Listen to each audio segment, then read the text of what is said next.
Hello, everyone, and welcome to another episode of the Fitness Manager Report. Today's a really special one because Shannon Fable and I, we've been friends for a long time and been in different spaces of the group fitness space, fitness in general, fitness industry in general. And we've come together a lot on this podcast, but today's a really interesting episode.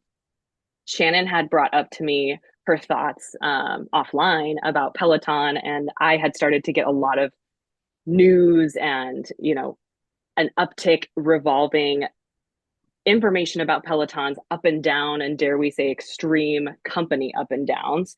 So we offline were discussing together, why do we think this is happening? Not from necessarily the business side of Peloton, because that's not necessarily what we're experts in, but what we have noticed is the programming piece and the differences between Peloton and Apple Fitness Plus, the two, major leaders, obviously, in the virtual space. So we're not bringing things, it's not up for debate on whether or not Peloton's failing or is going to be successful, but we have some thoughts and ideas for you as fitness managers who are the main consumers of this podcast to take what virtual is doing and has done from these two leaders in the industry and what their extreme and purposeful distinct differences are, and understand how that can affect how you lead your team and you create your product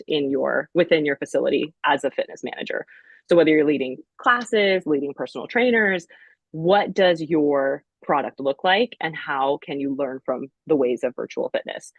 So the first thing I want to do really fast, just because this episode is unique and may bring some new eyes to the channel, I'll do a quick intro of myself, and then I'll let Shannon Fable go ahead and share more information about herself and kind of our angle we're coming from with this. I am coming from the fitness manager consultant space. I work with a company that also offers virtual fitness as one of its offerings.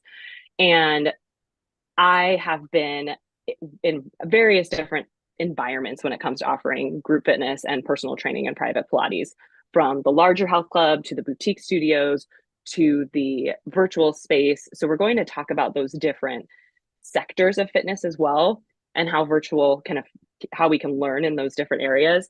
But I'm not nearly as much of a consumer as Shannon has been. So I'm gonna let her introduce herself and then share more of her angle. Yeah, thanks, Stacey. I'm so excited we're going to have this conversation. I know we've been talking about it a lot on offline, like you said. So very excited to do this with you live. I am from the group fitness world originally, and from the health club side of the industry. Was a group fitness manager for probably 2 decades. My husband and I created Group X Pro that we later sold to Daxco, and have been an educator in the space, a program developer, worked for lots of big brands like Schwinn and Bosu and Power Systems, but have leaned more into the business side of fitness over the last, gosh, about 10 years. So as Stacey said, I've become more of a consumer. I stopped teaching in studios. I stopped managing clubs, and not because I didn't still love it, but because my life had just kind of taken a right turn. I now work for Exos Sport in the human performance field, sport performance field, and run an external education company for them. But like Stacey said, I am a big, big at-home exerciser. That was one of the things that happened even before COVID, but COVID really accelerated, much like for everyone else, experimenting with that. And I have stayed an at-home user. I do still go to boutiques. I do not go to big multi-purpose health clubs anymore. I do have a membership, but I do not go, which I'm sure we're going to get into that during this podcast. But yeah, I'm going to be your person that can talk from both sides of the field. And total transparency, I've actually worked with and hired and trained people from both teams at Peloton and Apple that I love so much, and we'll talk about them as we go through. But yeah, that's a little bit about me. Love it. Thank you so very much. So the first thing we want to just put out there, I think that is really important, is I think where people are going when they think about is Peloton struggling. What has been happening? If you haven't seen in the news, they've laid off a bunch of employees. They've had many CEOs coming in and out. Again, we're not going to focus on that, but I think one of the reasons people are pointing fingers that Peloton is, failing is that virtual is out and in real life is the only way people are wanting to work out, which we very much want to just, put our line Mm-hmm. in the sand that Peloton is not failing because of virtual going away. Personally, in my experience with a company that's offering virtual, we've seen an uptick, if not a down. The behavior has increased of people using virtual. And there also, I even did a little bit of research before going live today, and GlowFox has shared that 80% of gym members are planning to continue using digital options, beyond when they return to the in real life space as well. Yeah. Yeah. So Yeah. thoughts on that, Shannon?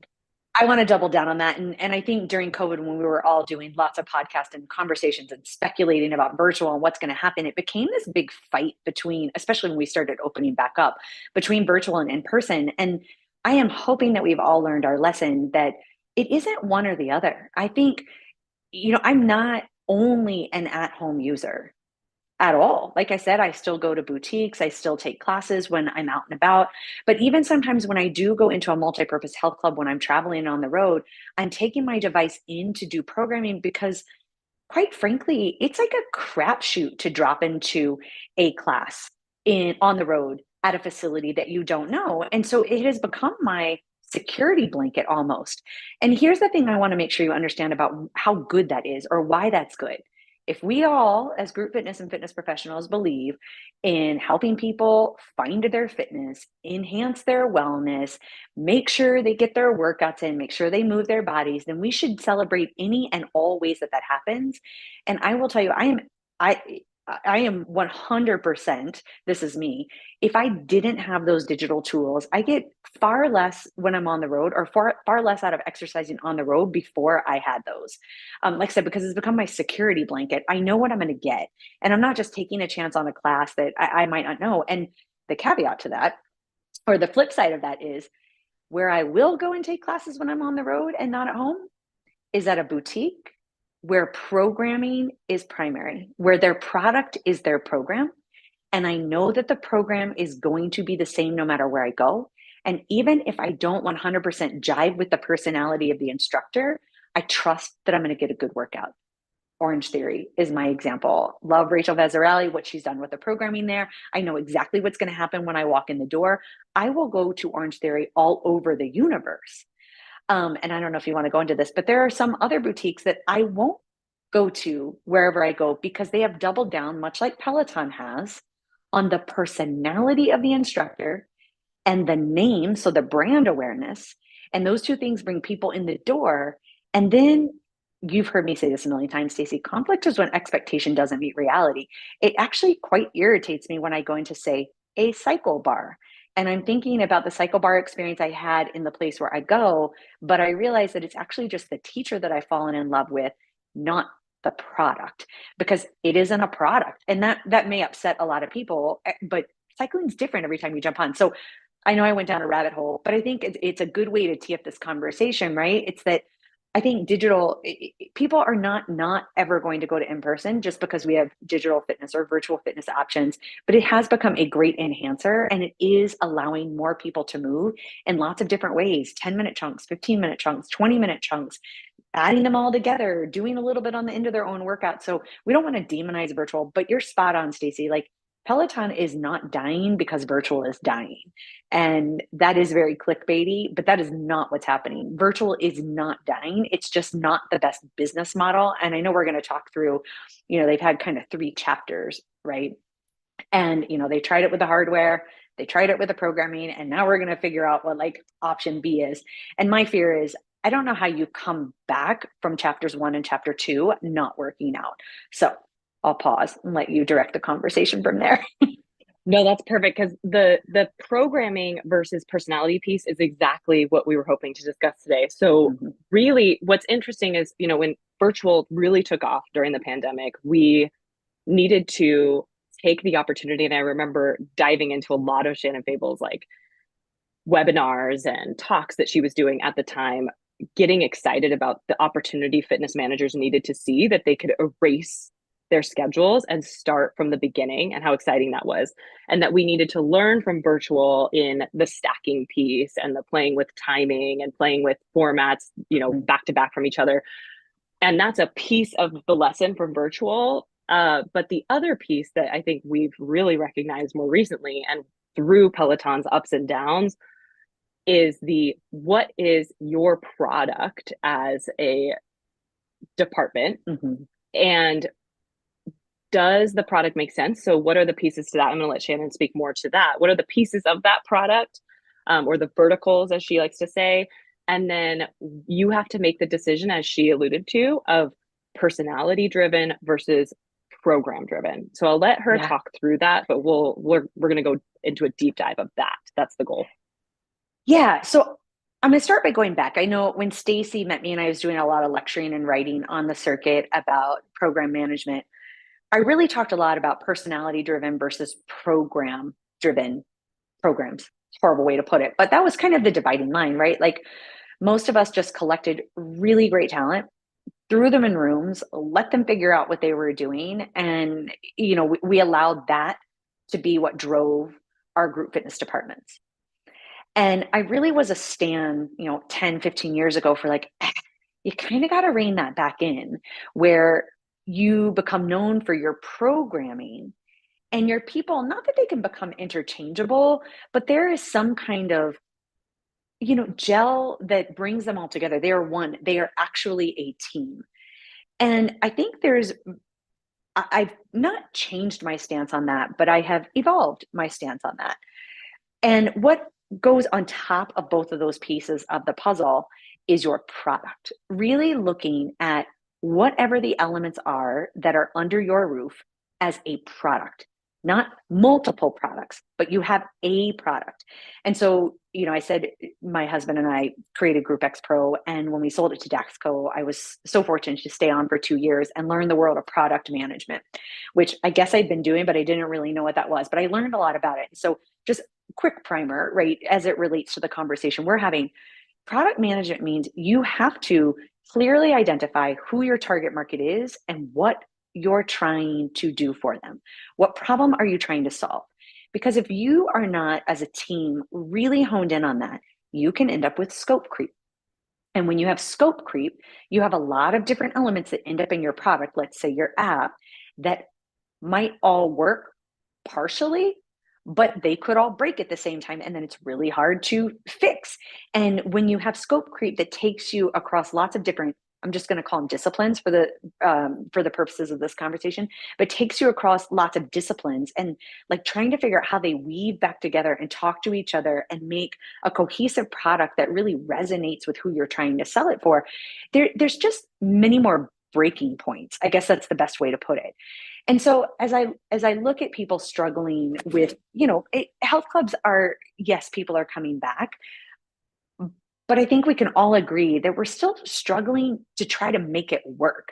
And it's no different than what it was before COVID. It's like nobody learned the lesson, right? We came back and we put some lipstick on a pig and here we are. Like maybe we're paying our people slightly better. Maybe it's slightly better working conditions. Maybe there's some new toys or new programs, but what I really would suggest you do is think about what you're trying to do as a product. And then that's going to help you make choices. And I know we're going to go deeper into this as we go. So I'm going to pause in just a second, but this whole concept of product then helps you decide, are you going to be programmed? Like, what is your programming promise? Or are you really just going to rely on your personality? And the personality thing, when we start to talk about like Apple versus Peloton, I wasn't around in the origin of Peloton being a consumer, was for Apple. And I don't know if that's how it started, but Peloton was the brand and the products were the hardware. And the software, the programming just kind of came with it. And so they needed some dead ringers to, get people excited about coming in. So they needed performers. They needed fitness performers to get people excited about doing it because that wasn't what people did back then. You had to have a compelling reason to stare at a video screen on a big ass treadmill or bike and do that at home. And so I think the unfortunate thing is Peloton hasn't necessarily evolved what their product is as it relates to their programming, if I'm making any sense. They are still doubling down on what they started with, which is personality, fitness performers delivering a fun experience that makes you want to do the workout. And that can get people across the threshold. It can get people to buy. It is not necessarily the thing that gets them to stay. The end.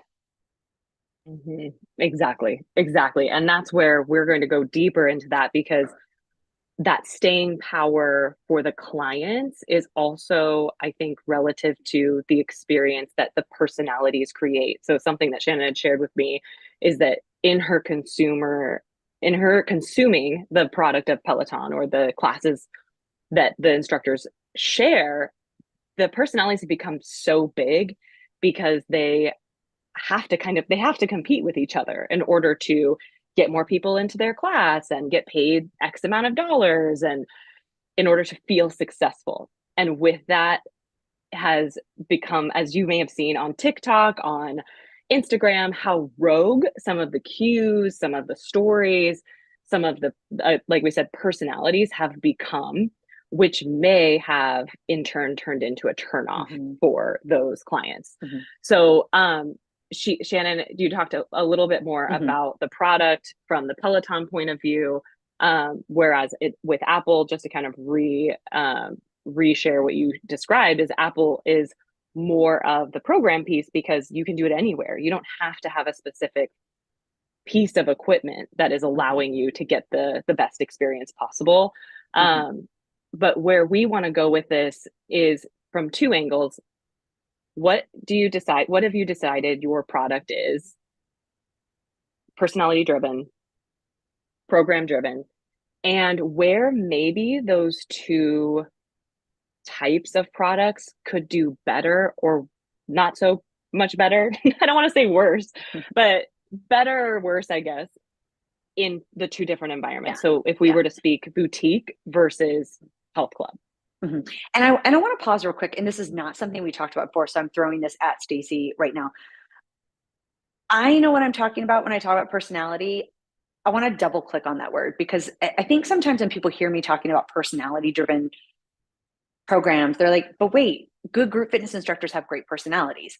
Absolutely. I want you to hire rock stars, and I want you to have a cast of characters, meaning every person can't be the exact same replica, but there is and Apple does this really well. And most of you may know Jay Blahnik, who is my personal mentor that I worked with for decades and decades. Like, I learned this from him a long time ago. You absolutely have to have a variety of, the way I always put it is like, you need different things in your curio cabinet, right? You need the all-American cheerleader that you can throw into the middle of America and they just kind of mold and morph. You need the edgier people on the fringes. Like, I don't do well in a New York City or a San Francisco. And it's not because I'm any lesser of an instructor, but my radio station speaks to a certain kind of people. So I don't want to leave you with the impression that you want a bunch of vanilla people that all look, sound, and act the same. Diversity for sure. And if you look at like Apple's cast of characters, they are their own unique personalities. They are all very, very different. And you still have a person that you gravitate towards. But the cast of characters is more meant to make you feel like you are welcome and that you see yourselves in one of them. But Apple is still the product. And there are definitely verticals within the Apple Fitness Plus program, right? But they aren't so nuanced that like sometimes I stare at my Peloton screen trying to figure out what class I want to take. But this happened at health clubs. I don't know that it's as bad anymore because we've kind of had to shrink a lot of our schedules in health clubs. But Peloton's menu is sometimes can be overwhelming. There's a walk plus run. There are walks, there are hikes, there are listening party walks, there are advanced beginner runs, endurance runs, hit runs, etc. And what I mean by like programming driving it versus personality is like every single instructor at Peloton kind of has loose guardrails around those things, but then has their interpretation of what it means. So I might feel very successful going to an advanced beginner run with Jess King. And then I pop into Rebecca Kennedy's advanced beginner run, and I'm like, what?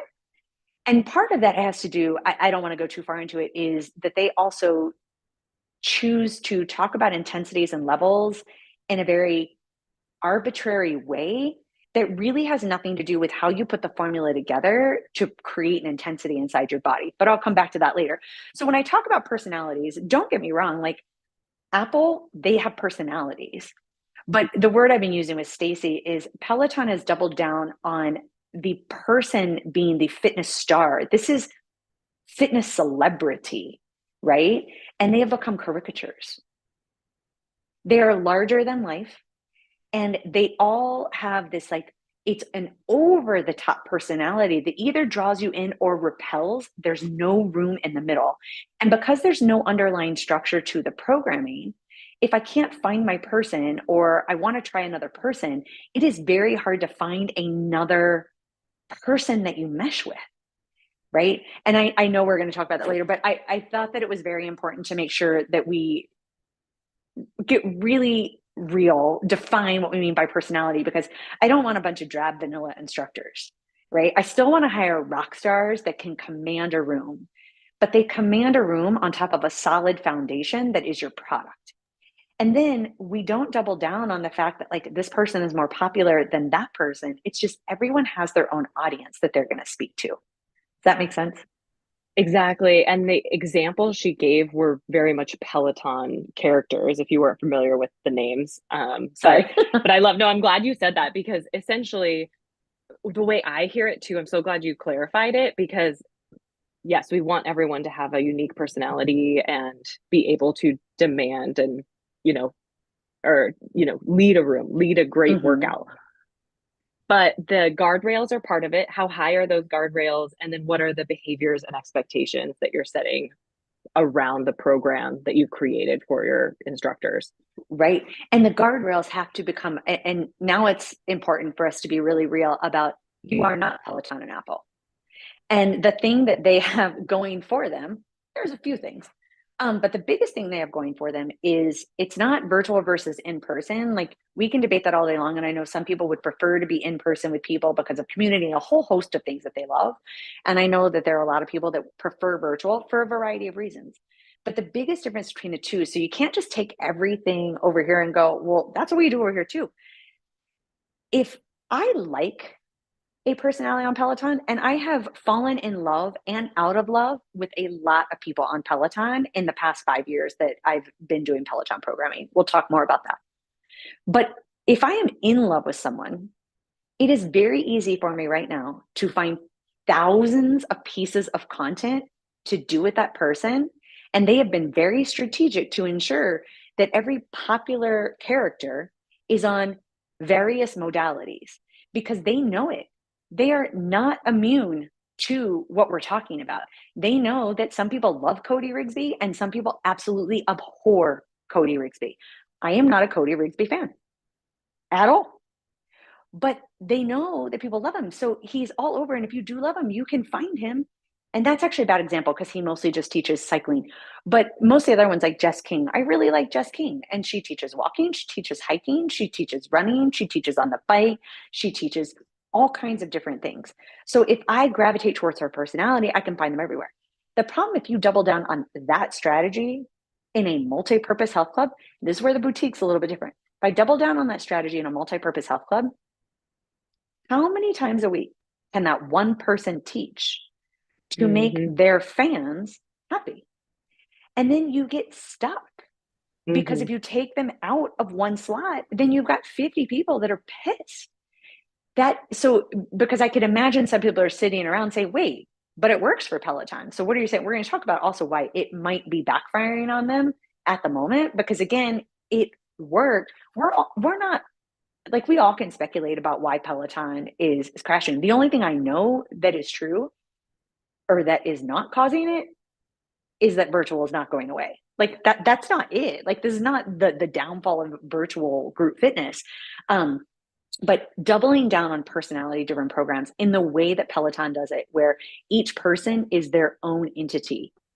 Jess King Peloton is very different than Rebecca Kennedy Peloton, is very different than my dear friend Christine Dercole, who is the only person that I have fallen in love with because I know her and I know how she teaches, and she learned the Schwinn way, and her classes are solid, and she is my go-to. Like, I now, if she goes away from Peloton, that's a problem for me when it comes to cycling because I don't really have anywhere else to go that I enjoy cycling with on Peloton. But like I said, the nice thing for Peloton, they've got so much backstock of Christine Dercole that if she decided to never teach again for Peloton, as long as they don't break up badly, I will be able to do her content until I die. You can't do that at a health club. That's where you get screwed. Now, a boutique, sometimes you can dabble a little bit more into the personality driven stuff than you can at a multi-purpose health club, right? Because you may have, let's say at an Orange Theory, you've got 7 8 classes in a day, and your superstar can teach all morning long on a Monday, a Tuesday, and all evening long on a Thursday. And we're giving them enough time slots that they actually are making a living wage in a boutique. And so they're dedicated to here. So they're not finding you here and then taking you over somewhere else. So boutiques, and not all boutiques are created equal. Orange Theory is kind of a unicorn because they have built a very solid program on which the personalities sit. And again, I say that's my safety blanket when I'm out of town. Orange Theory is a place where I go because I know no matter what Orange Theory I go to in the world, it smells, looks, and feels the same. I leave every class and I text Rachel Vazzarelli and I tell her how I feel about the person, but I always talk about the program first. And then the second piece is, well, and I really loved this guy and hear all the things that he did that made me so happy. I wish more people did it that way. But at the end of the day, if they're not like that, it doesn't ruin my experience. We're in a multi-purpose health club that's a little bit harder to come by because there's so many different modalities. And that's what we're talking about, right? Like how, those guardrails. And it's not like you have to micromanage your people. It's just, again, go back to your product. And then what classes fit within that product? And one more time, product, knowing who you're trying to attract and what you're trying to do. And yeah, I'll leave it at that. I mean, I have so much to say on this subject because, like you said, Stacey, I've become such a consumer, even more so than when I was taking group fitness. And maybe that's the lesson here, you guys, is if you're a group fitness manager, you have to be a consumer of fitness in all different ways. Other health clubs, other instructors, digital, personal training services, things you never think that you'd like, because you start to really broaden your horizon and you move away from this black and white thinking. I know my thinking has changed so much since consuming so much more fitness lately. And I felt like I was a very gray person when it came to my feelings on group fitness because of how much I did consume, but even more so now. So yeah, it's a really interesting place to be these days. Yeah, I'm so glad you touched on that because you can learn so much by just attending these classes and you can Mm-hmm. bring that to your team. You might learn, Mm-hmm. queuing or learning about the program that's being offered. But I'm glad you talked through um, already the differences between virtual and in person, the things that they can get away with that we can't get away with the in person space, the ability to stay with an instructor because there's a billion videos of the same person, Mm-hmm. whether they leave or not. And the ability, I found that when I was consuming virtual more, I'm doing it less now, but I would repeat the exact same class. And that's Mm-hmm. something I couldn't do in real life. You couldn't hit pause also. That was something as a new mom was really nice to be able Mm-hmm. to do when I needed to go take care of a baby. I could pause the class. And then, so there's so many different reasons and ways people need virtual that's very different from the in-person. But really, I think just to like wrap everything up, because all of those thoughts have been, I think, hopefully guiding fitness managers to learn the importance of first, you need to take a look at your product. What are the verticals that you're offering? Does it all make sense?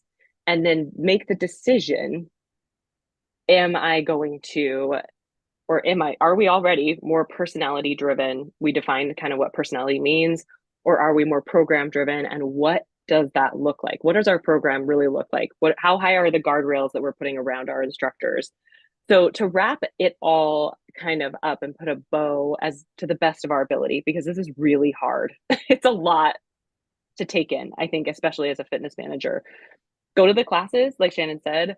You should be digesting this content, learning from this content as much as you can. Encourage your team to do the same thing so that they can continue to learn. Um, and now let's try to break down, if we can, really, we've talked about, you just talked about the larger health club, the difference between a larger health club and the boutique studios, what you can and cannot get away with potentially. But what if someone decides, I'm a heartthrob for Peloton. I want to have a more personality driven schedule or offering. What are some of the risks that you see? And then I'll jump into of potentially going that route. Yeah. Gosh, my gut reaction when you said that was good luck.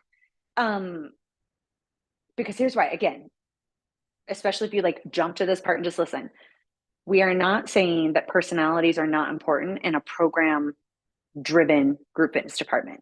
They absolutely are. But the personality that we're talking about is the one that the person is driving participation. I hope that makes sense. And if they have a sub, no one shows up. No one shows up, like, right? No one's there, even if the sub is amazing. And you celebrate that, right? And you're telling them things like, you've got to, here are things that group fitness managers do to fan the flames and make the personality become more than the program, right? We want the personality to sit on a solid program.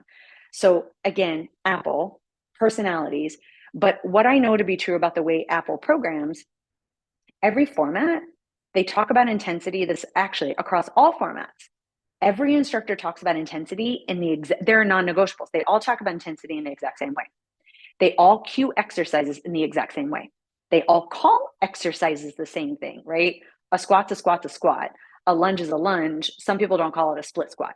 They all call it the same thing. They even go so far as to the modifications they provide for exercises are the same from instructor to instructor.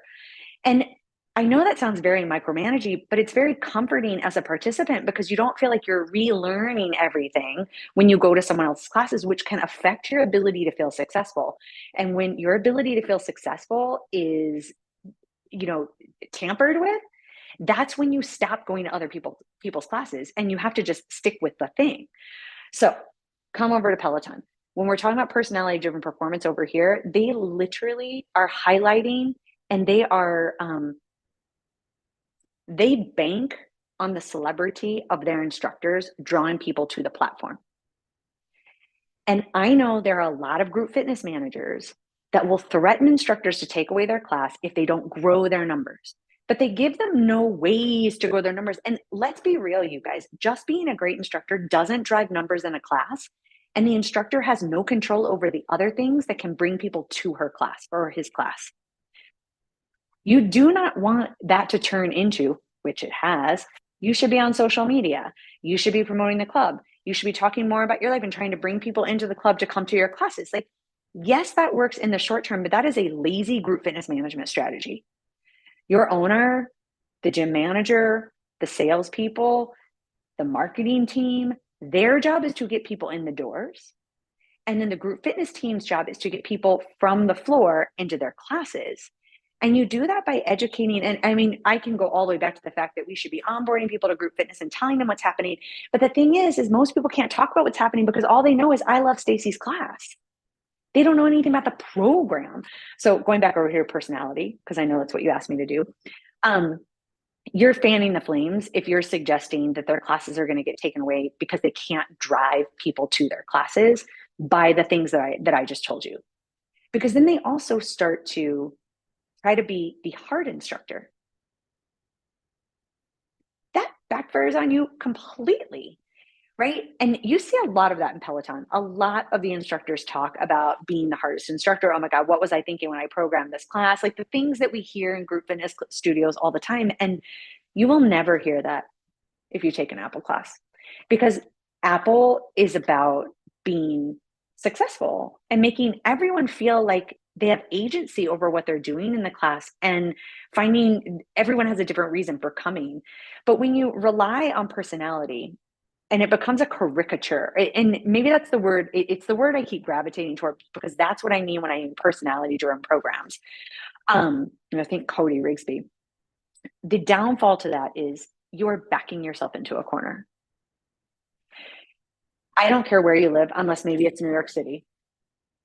You are going to be very hard pressed to find enough personalities to fill your entire schedule.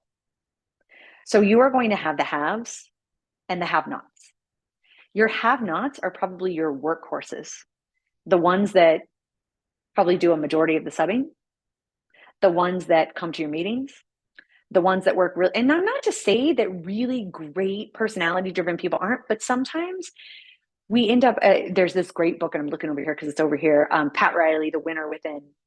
I quote it all the time when I'm talking about group fitness management. It's called The Disease of Me. When you keep doing the best you can, but you're not getting the accolades and attaboys from your managers or, other people, you start to have contempt in your heart about, well, what about me? Sorry, I teach the 3:30, not the 6:30, and I tell the story about myself all the time. I used to think I was all that in a bag of chips because I could have 100 people in a kickboxing class until I got about 10 years older and went, oh, because it was 6:30 on a Monday night in Buckhead in Atlanta. And that was the hot modality at the moment. It literally had nothing to do with me. You could have put, a scarecrow in there and they probably could have gotten 75 at least. Like, it didn't matter. But I go back to that because you back yourself into a corner because you're never going to find 25 of them to fill up your schedule. At the most, Stacey, tell me, like, maybe in my past, I've had 2 or 3 that were like shining superstars and mega celebrities in the club. And then you kind of feel like you're held hostage. They're always going to be in that time slot. You're at their whim, right? If they don't want to teach that time slot anymore, you've got to figure out a way to message that, find another place for them. Your whole life revolves around making that person feel okay. Even if they're not driving that, the members will make you feel like you're backed into a corner. Then you can't make any changes, right? And if I'm an owner, the other thing I worry about, and this is nothing you guys haven't heard before, but if they truly are the celebrity that's bringing people into their classes and they're just coming to their classes, very easily can they pick up their people and move them somewhere else, greener pastures. And in my 20 some odd years of managing divas, they're not loyal to you. They're loyal to their people. Those are their members. They feel like, and then sometimes it starts to become this, like, you also have a struggle with managing them because if something's happening at the club that they don't like, then they're your mouthpiece to this group of people that they have your back. I mean, that's the other thing. But really the biggest thing is you're backing yourself into a corner. Like, Peloton can do it and execute it because it's on demand. Like, there are live classes, but they're also on demand. And I can find that person wherever I want. I'm never going to get mad at Peloton unless they get rid of the person and take their crap off the service. You cannot do that. I mean, that's the way I can sum the whole thing up. That is the risk that you run, is that you're never going to be able to get rid of them or make sure that there's still something that people can do with them. So you're just backed into a corner. I know that was a long-winded answer to that, but that's the biggest liability that you have. That's exactly it. And you did share some great examples. So if you're listening to this, especially if you're in a boutique, and as Shannon shared, it is more possible for you to support the personality, like, environment for those higher, bigger personalities, because you can support them. They'll hopefully become less likely to leave you because they have a plethora of opportunity.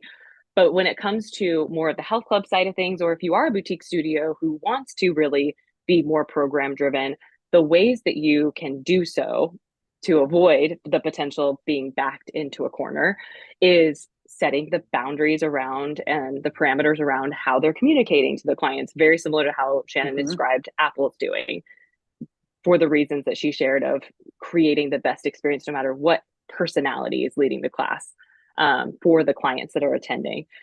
The other thing is making sure that the expectations are the same for everybody. So it's not necessarily you're reviewing the team based on attendance. There's a lot of other ways that you can congratulate an instructor or support an instructor or shout out an instructor to the other teammates besides just the participants numbers.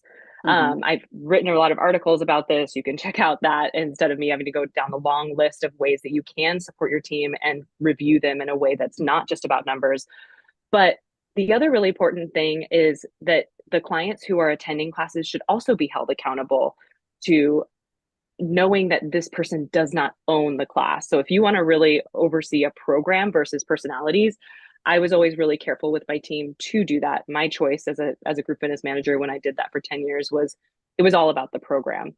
And there were personalities that made it through the hiring process that had we had challenges with, and you can't decide whether you're more personality based or program based until you have the program. So when you have the program, you've built the program, you've built those parameters, then you can be better about setting expectations for both clients and instructors. So an example would be we've all probably gotten the comment card that said, so and so is the world's best instructor on the planet. I actually would a lot of the time reach out to that person if I had their contact information and go, please help me understand exactly what you mean by this. You know, Mm-hmm. what are they doing so well that is making it a better experience? And so it would hopefully help them become accountable as a client for, you know, why do I really love this person? What are they actually doing? And sometimes they might just think to themselves, like, actually, I really don't know how to describe it. I just have, Mm-hmm. he or she has built this cult following within the club. And the backing yourself in the corner of not just reviewing your team based on just attendance numbers, but when you do that and someone feels like those members are their members, you also need to hold them accountable. They shouldn't be Mm-hmm. saying things like my classes, my time slot, my members. They're not. The club as a whole is the one who's taking care of those people, and that they're there for. It's not about that. So holding them accountable on that Mm-hmm. language, I think, is really helpful. And then, you know, doing your best as a leader to hold those people accountable, because if you don't, and you make it all about the numbers and you do back yourself in the corner that we talked about when it comes to personality driven programs, you can get into this place where you're so afraid to rock the boat, to, Mm-hmm. you know, to put that personality at risk. And when that does happen, like Shannon said, the owners, the upper management team is so concerned and fearful of that person leaving and taking those people with them that you really lose control. And that can build a cancerous kind of feeling among your team when they see that instructor Mm-hmm. getting away with parking in the wrong place, getting away with showing up a little bit later, or letting their class go over because, just like Shannon said, they're the hardest instructors. So they go an extra 5 minutes and then they affect the class after them. And it can just really snowball into Mm-hmm. this terrible Yeah. experience for you as Yeah. a manager. So Yeah. those are my thoughts on that, but I did want to kind of hopefully wrap this up. Yeah. I would say, Stacey, I love that you ask the member, what is it? Why do you love them?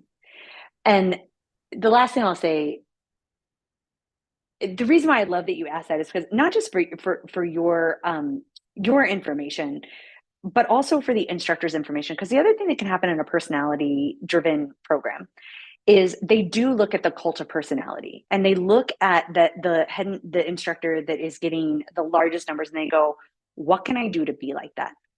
And they start mimicking their behavior without, they're never going to go ask that instructor, what makes you so good? They're looking at the shell. And this is how I'll wrap it up with Peloton. That's what a lot of people at Peloton have done as well. The head of the snake is Robin Arzon.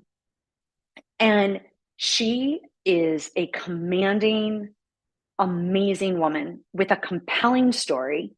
And that was her personality. And people were drawn to her like a moth to a flame because she could break through that virtual plane, that third plane, and get you to want to exercise.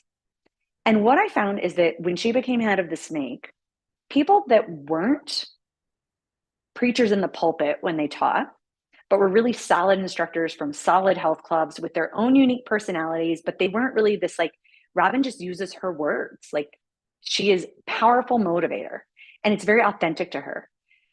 Every other Peloton instructor now, if you look, is a slightly different version of that. And the thing is, the world does need different radio stations. Not everyone is motivated by that kind of instruction. Not everyone's motivated by that kind of instruction. And so your homework, go watch some Apple and go watch some Peloton. Whether you can really dig down deep and see the beauty of what Apple Fitness does that happens behind the scenes. I won't even go into how they program and how much effort and energy goes into that versus the way that is programming at Peloton. Night and day difference. But even if you think they both are teaching compelling classes, watch the way that Apple motivates. You will see lots of different types of motivation within one class because they know to get the broadest appeal, you have to make sure that every person hears what they need to hear. I don't need you to tell me that I'm better than that and I made the decision to press play, but I know some people do need to hear that. But if you double down on the personality of one, if you go the personality route, there is going to be one dominant personality in your facility that every other instructor tries to emulate. And then all of a sudden, the thing that you wanted the most as a group fitness manager, which is to bring more people into your studio, will not be a reality. You will turn off more people than you bring into the fitness facility, the people that need you. And that's what I always like to finish with. So good. So valuable. Yeah. Mic drop. Let's just mic drop there.